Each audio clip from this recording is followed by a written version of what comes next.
Peyğəmbərimizdən gözəl bir hədis var.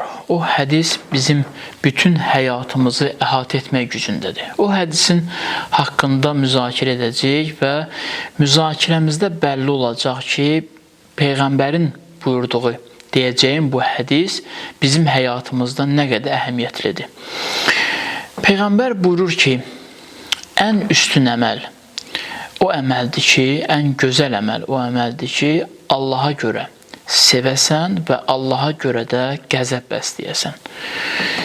İnsan həyatında düşünürəm, elə bir mövzudur ki bu mövzunu insan heç vaxt məcburi edə bilməz.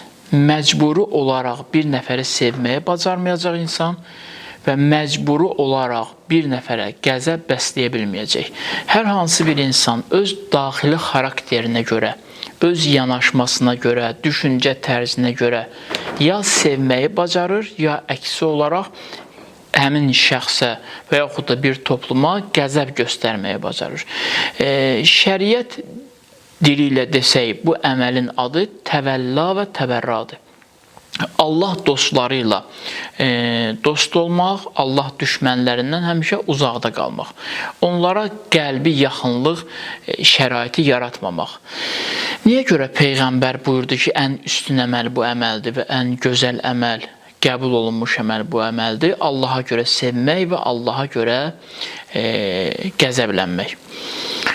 İnsanların böyük əksəriyyəti, daha doğrusu böyük əksəriyyətimiz çox çətinlik çəkirik bu işi həyata keçirməkdə. Allaha görə sevməyi bacaraq və Allaha görə də qəzəblənməyi bacaraq. Bu olduqca çətindir. Müəyyən əməllər var Firuddində. Namaz, oruc, xumus, zəkat, cihad, hac. Bu əməllər elə əməllərdir ki, bunlar adət halını ala bilir. Yəni, ola bilsin bir nəfər namaz qılsın, bunun namazı adətdən doğan bir ritual olsun, ibadət növü olsun. Düşüncəli şəkildə eləmir bunu. Düşüb, misal olaraq namaz qılanların arasında elə bir yerdə dünyaya gəlib ki, burada hamı namaz qılır. Burada namaz qılmamaq eyibdir. O da onlara qoşulub namaz qılır. Və yaxud da oruc həmçinin, oruç tutur. İnsanlara qoşularaq oruç tutur. İnsanlar hacca gedirlər, adət halını alıb bu hacca gedir. Və yaxud insanlar döyüşürlər. Bunun xarakteri döyüşkəndir.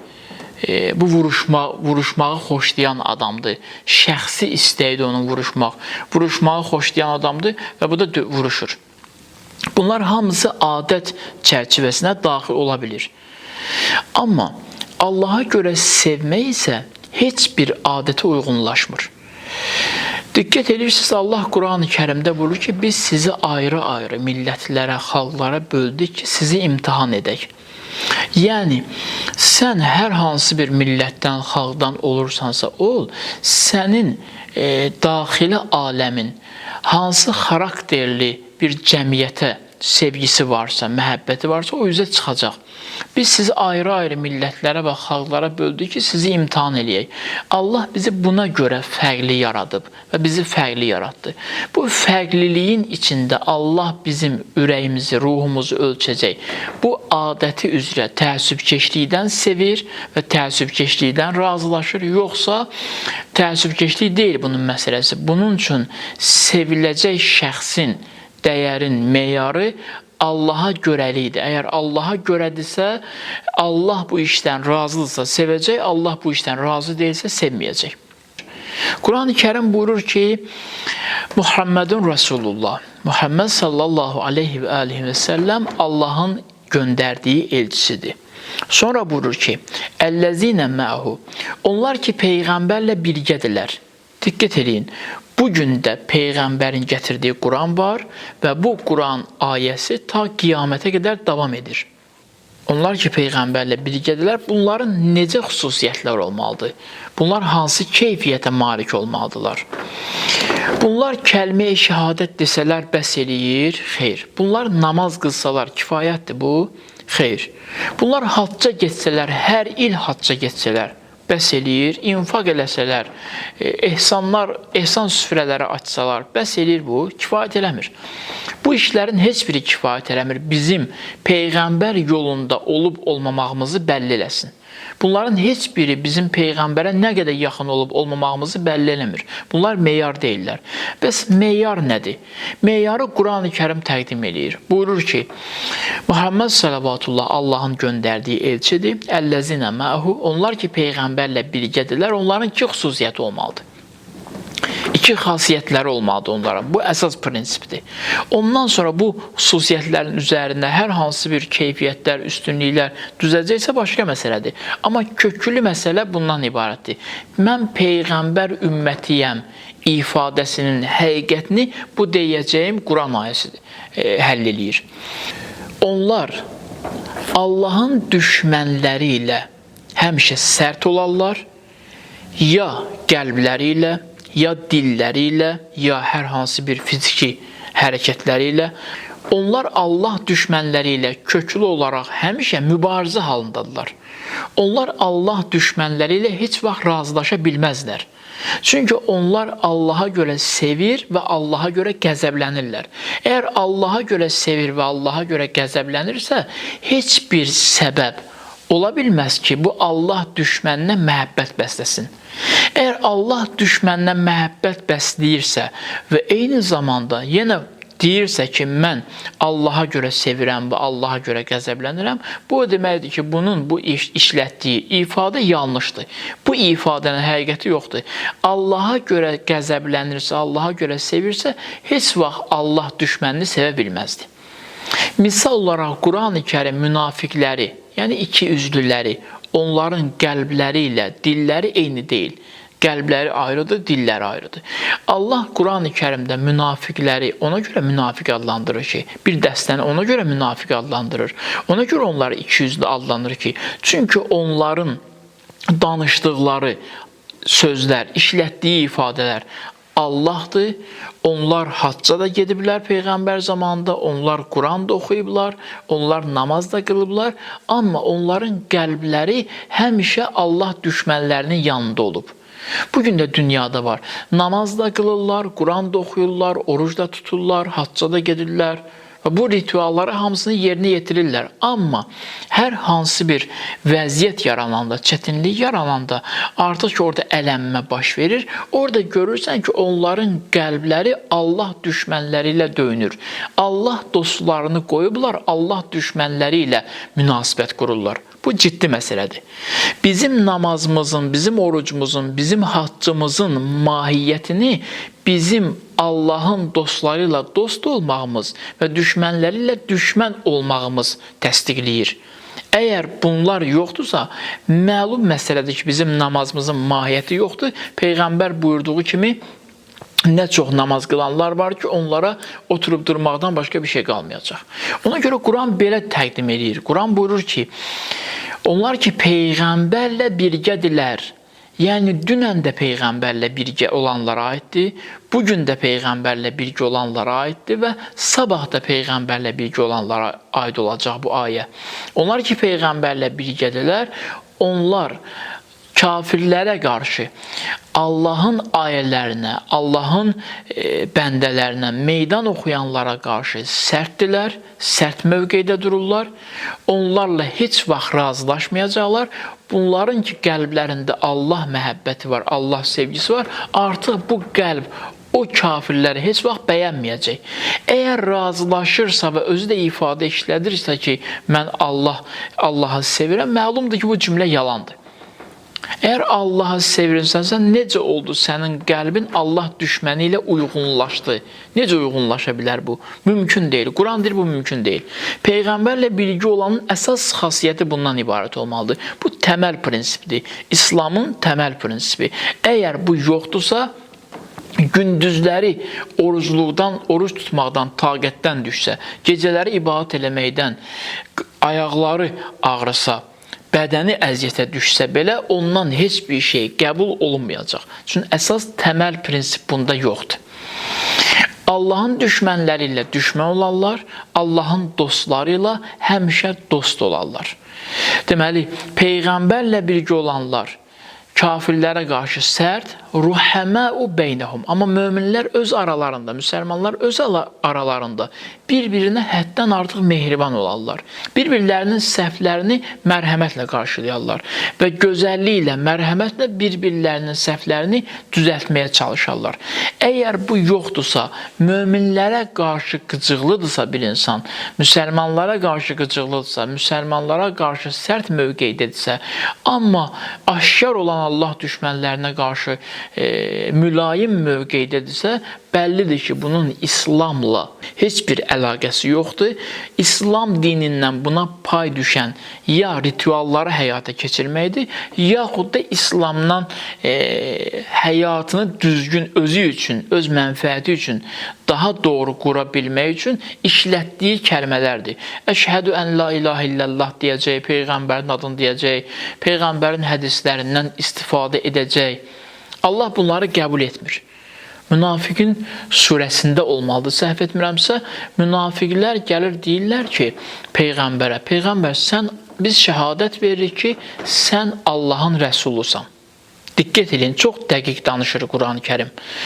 Allah ardınca buyurur, Peyğəmbər, münafiqlər yalan deyirlər.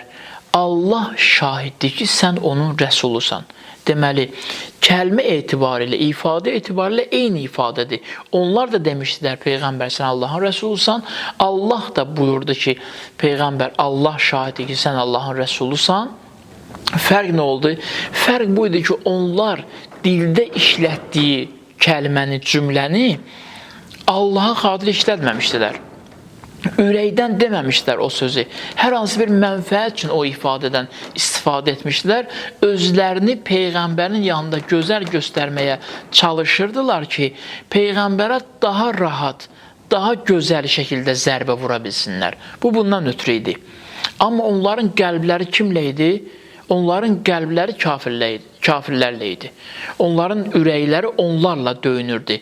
Bunlar buradan bəlli edirlər. Ona görə Allah onların, baxmayaraq ki, ifadə olaraq düz söz işlətmişdilər, amma qəlbdən öz danışdıqlarını inanmırdılar deyə Allah onların ifadələrini yalan hesab edir və yenidən özü buyurur ki, Allah şəhadət verir ki, sən onun rəsulusan. Deməli, biz müsəlmanlığımızı bəlli etməliyik, İslamda olub olmamağımızı bəlli etməliyik. Kəlmə-i şəhadət deyən insanlara bütpərəst adı qoyub, kəlmə-i şəhadət deyən insanlara Allaha şərik qoşan şəxslərin adını qoyub.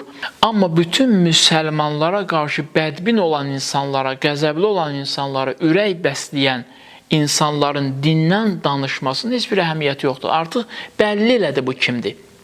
O özünü göstərdi ki, bu kimdir. Təməl prinsiplər bunda yoxdur. Çünki bunun üçün əsas məsələ onun hansı həddə, hansı şəkildə mənfəət əldə edə bilməsidir. Ən ciddi məsələ, əsas məsələ budur. Ona görə gələk Peyğəmbərin hədisinə.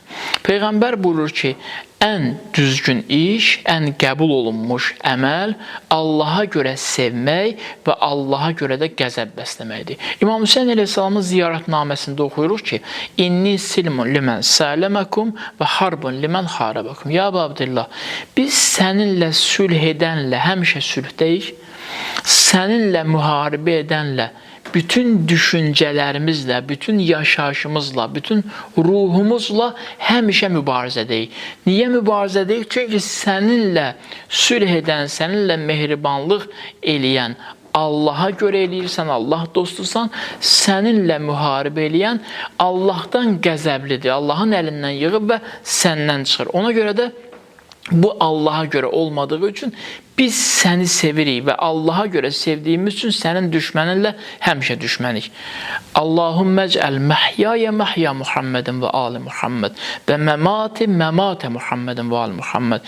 İlahi, mənim yaşayışımı Muhammed və Ali Muhammedin yaşayışı kimi qərar ver. Muhammed və Ali Muhammedin yaşayışı necə idi? Hələ ibadət məsələlərinə daxil olmadan təməl prinsiplərə baxaq. Peyğəmbər Allah düşmənləri ilə düşmən idi, Allah dostları ilə dost idi. Peyğəmbər heç zaman Allah dostunu, Allah düşməninin ayağını verməzdi. Peyğəmbər Allah düşməni ilə sərt idi, amma Allahın Baxmayaraq ki, günahkardılar, amma müsəlmandılar, çalışırdılar, özlərini islah etməyə çalışırdılar, səmimi qəlbdən ibadət etməyə çalışırdılar. Onlar səhv də etsəydilər, Allah Rəsulü onlarla mehriban davranırdı. Ruhəməu beynəhum, öz aralarında çox mehribandılar. Amma əşiddəhum aləl kuffar, kafirlərə qarşı çox sərtdilər. Onlar kafirlərdən xoş gəlməz, sevməzlər kafirləri. İlahi, mənim yaşayışımı Muhammed və Ali Muhammedin yaşayışı kimi qərar verir. Muhammed və Ali Muhammedin yaşayışı kafirlərlə sərtlik, müsəlmanlarla öz aralarında isə mehribanlıq nümayiş etdirməkdir. Və məmatə Muhammedin və Ali Muhammed. İlahi, ölümümü də Muhammed və Ali Muhammedin ölümü kimi qərar ver. Əgər yaşayışı Muhammed və Ali Muhammedin yaşayışı kimi olsa, birbaşa olaraq ölümü də Muhammed və Ali Muhammedin ölümü kimi mütləq olacaq. Əgər yaşayış elə deyilsə, ölüm mümkün deyil ki, Peyğəmbər və Əhl-i Beytin ölümü kimi olsun. O səbəbdən də biz diqqət eləməliyik, bəlli etməliyik, müsəlmançılığımızı təftiş etməliyik, imanımızı təftiş etməliyik. Qəlbimiz kimə baxıb sevinir, ürəyimiz kimə baxıb sevinir, ruhumuz kimlərlə dincəlir, kimlərlə narahat olur, ruhumuzun içində kimlərə qəzəb var, qəlbimizdə kimlərə qəzəb bəsləyirik və kimlərə mərhəmət bəsləyirik. Əgər qəlbimizdə Allah düşmənlərinə mərhəmət bəsləyirsə, bizim etdiyimiz bütün ibadətlər batildir. Ümumiyyətlə ibadət hesab olunmur. Əgər yox qəlbimizdə Allah düşmənlərinə qəzəb bəsləyirsə, bizim bütün ibadətlərimiz qəbul olunur. Deməli, bizim ibadətlərimizin qəbul olma meyarı Allaha görə sevmək və Allaha görə qəzəb bəsləməkdir. Və ən insanın ixlaslı hərəkət etməsinin əsas yeri də elə buradadır. İnsan burada biləcək ki, mən ixlaslı hərəkət edirəm, ya ixlassız hərəkət edirəm. Səmimiyəm Allaha qəbul etməyimdə, ya qeyri-səmimiyəm. Namaz, oruc, hac, bu kimi məsələlər bizi çaşdırmasın. Bunlar olmalıdır, lazımdır. Amma təməl prinsipləri olmadan bunların olmamasının heç bir əhəmiyyəti yoxdur. Olsa da batildir, olmasa da düzgün deyil onsuz da. Allahdan istəyirəm ki, biz bu yaşayışımızda Allah bizə bir lütf eləsin ki, bu ömrümüzü Peyğəmbərin sevdiyi insanları sevməklə, Peyğəmbərin narazı olduğu insanlara narazılığımızı bildirməklə, qəlbimizdə onlardan narazı olmaqla yaşamağa bacaraq, keçirməyə bacaraq və bu halda da dünyadan köçək ki, axirətdə Peyğəmbərlə üzləşəndə Peyğəmbərin qarşısında üzümüz qara olmasın. Allahdan hər birinizə Allah dostlarını sevməyi və Allah düşmənlərinə qəzəb bəsləmək bacarığını arzu edirəm. Vəssalamu aleykum və rəhmətullahi və bərəkatuhu.